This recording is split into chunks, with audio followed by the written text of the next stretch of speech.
Andy Fogle read at the Eight Poets event on October 11th, 2025 at the Fish Market in Troy, presented by Trailer Park Quarterly, Hobo Camp Review, Paper Moon Bookstore, and the Hudson Valley Writers Guild.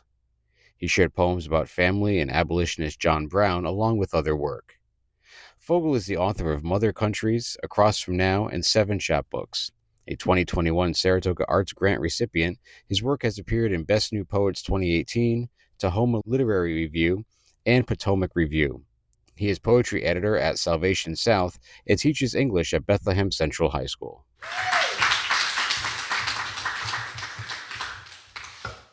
My mom grew up in Gloucester, Virginia. That's about an hour away from Virginia Beach, where I grew up, and we would go see her dad, regularly.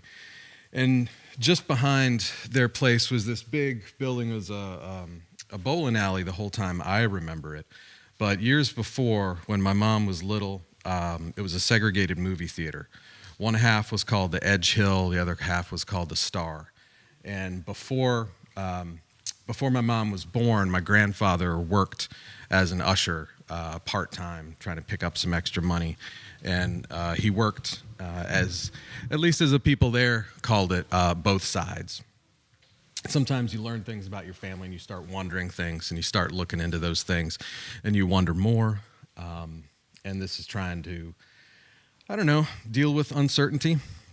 I want to believe he was fair, didn't joke with the whites about the blacks. I want to believe that if the whites ever razzed him about working both sides, that he said something back to them, something calm, direct, wide-minded. I want to believe he shook every hand. I hope he carried no weapon.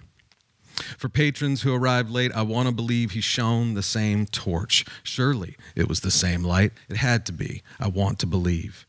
He was likely fair, not just pointing latecomers to seats, but walking them there. He must have answered their questions about the restroom, schedule, or snack bar. Show me the way, sir. Dead a week before I turned 18. Tell me the answers, old man.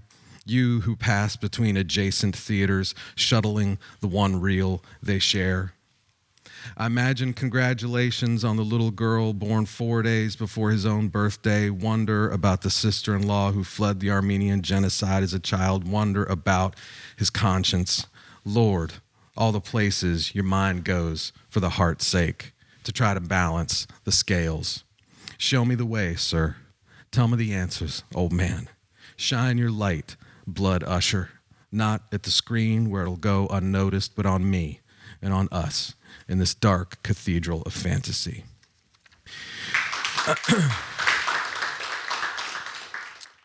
I'm working on a book of poems related to abolitionist John Brown and a bunch of the people around him. So this is just one piece of it. It's kind of in sections, although it's gotten shorter over the years. It's just me and my daughter going up to North Elba, New York, near Lake Placid, and taking our baseball gloves and playing catch. Playing catch at John Brown's farm, North Elba, New York. We sign the register, its pages damp and spotted with mildew, clumped together. Still, so many sign in, I always forget to sign out. This is the world I bring her to, where she debates me along the way, narrates a mock historical introduction of her father, complete with epithets. Virginian, guitar player, snorer, says she knows she's going into excrucial detail. In one maple, a miracle of brush, leaves, and dirt clumps hung in a branch enclosed by spider web. The slow headshake at our ways, and then the flutter to clear the chaos. What is a conscience? A stripping down, a casting off, listening to what remains, or a still center like a hurricane? Cobbling together this life, we end with another game of catch, our third today. She's solid with the basket, experiments with the backhand. She's willing to be clumsy, the zone where ache is learn. Lost my spot. I've had my leather 30 years. She's had hers a week. She's tough. She gets hit and bounces back quicker than I did at one time. Behind her, his home and his grave, and the grave of fellow raiders and sons. Behind me, the Olympic ski jump tower, and farther, the village where witnesses testify to a miracle on ice, others a Cold War myth. Behind her, Mount Marcy, and behind that, another name, Cloud Splitter. And behind me, Whiteface Mountain. And behind that, other names like Whitehead, It Is White, or It Goes Upward. But on top of those names, always its white crown of a northosite and the frozen cloud water called Rime. Behind her, simply the South. Behind me, the North and the South. Behind me, Whiteface. Above, falcons lean and coast in overlapping circles while blue jays rusty pipe out a sign in the woods. Nearby, goldenrod withers and browns. The ball that we toss to each other, the catches we make or bumble, the laces spinning to blur. Always that pitcher's issue of control, command, your mind, your hand. Always the parent's open question of what kind of world we leave the kids. Her favorite pitch is called the circle change.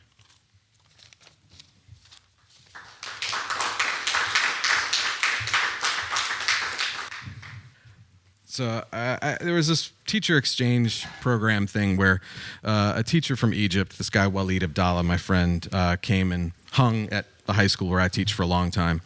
And long story short, I wound up helping him with translations of this Egyptian poet, Farouk Gaweda.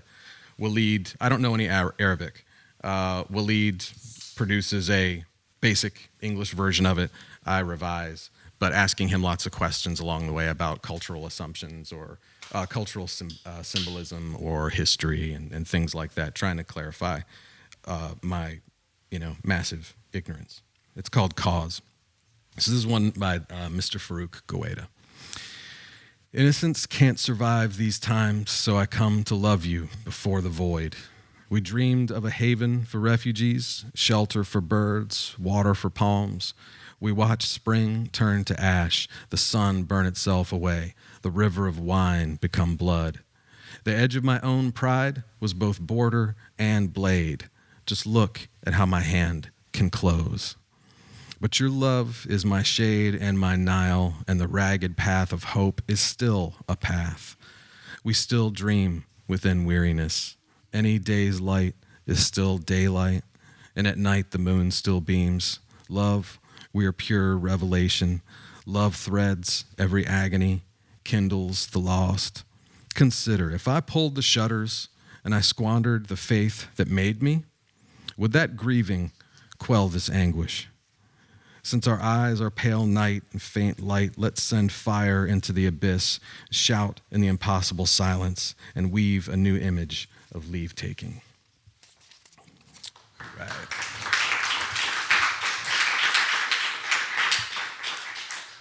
Cool. One more. I always do covers. In a way, you could say the Gaweda poem's a cover, but I had a hand in translating that, so I don't quite call that a true cover. So I'm going to read one by Noreen Ocampo. This is her new chapbook called There Are No Filipinos in Mississippi.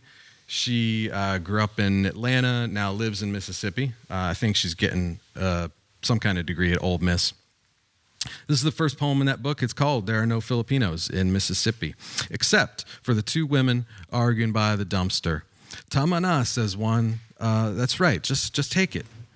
She shoves Tupperware full of something delicious into the other's hands. The second woman pretends to get in the car, pretends that she's ready to leave. This waltz will last for at least another hour. I want to join them. I want them to see me in my chinelas, another short girl struggling to hurdle a trash bag into the bin. I want to tiptoe into that Tupperware and tell them I recognize what I see, want them to recognize me, say that I look just like a cousin from back home, the one who used to sing sad love songs at every party. I want to pass the mic and say, no, Ate, you can have the next one. I've been singing by myself all night. Thanks a lot.